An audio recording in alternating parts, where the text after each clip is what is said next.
आता ते शेतकरी म्हणतात का ओढ्यामध्ये रस्ता करता येतो का, त्याबाबत काय आहे का आपल्याकडे GR? त्याबाबत त्या पाण्यात रस्ते असतात ना ओढ्यामधून, त्याबाबत आपण लेखी GR वगैरे करून ऑर्डर करून घेऊ, त्यावर नंतर कारवाई होईल. ते शेतकऱ्याचं म्हणणं असं आहे ओढ्यामध्ये रस्ता किंवा काहीच करता येत नाही तरी देखील ओढ्यामधून रस्ता करायचं चालू आहे. नाही तसं याच्याबाबत काही GR आहे का पाण्यात रस्त्यामध्ये कोणत्या GR नुसार हे असं करता येते हे सांगा ना तुम्ही मग त्यांना. ते तुमच्याकडे डॉक्युमेंट मागतात ना, आहे का नाही? आपण ते डॉक्युमेंट नको द्यायला का नसेल एखाद्याला माहिती. पाण्यात रस्त्याहून लोकांच्या सोयीसाठी ओढ्यामधून पाण्यात रस्ते केले जातात. तसं त्यांना पत्र का देत नाही आपण?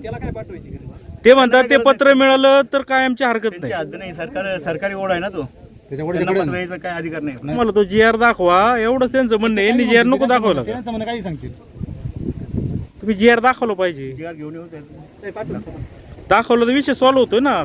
तोंडी बोलण्यापेक्षा कागदपत्र बोला ना तुम्ही. त्या रस्त्यावर साहेब पहिला ना एक 18 मध्ये निधी पण पडलेला आहे. हे काय GR 5 मिनिटांमध्ये मोबाईल मध्ये भेटतो. हे काढलं दाखवलं पाहिजे ना. आज GR सर्कल अधिकाऱ्यांनी दाखवलं पाहिजे ना.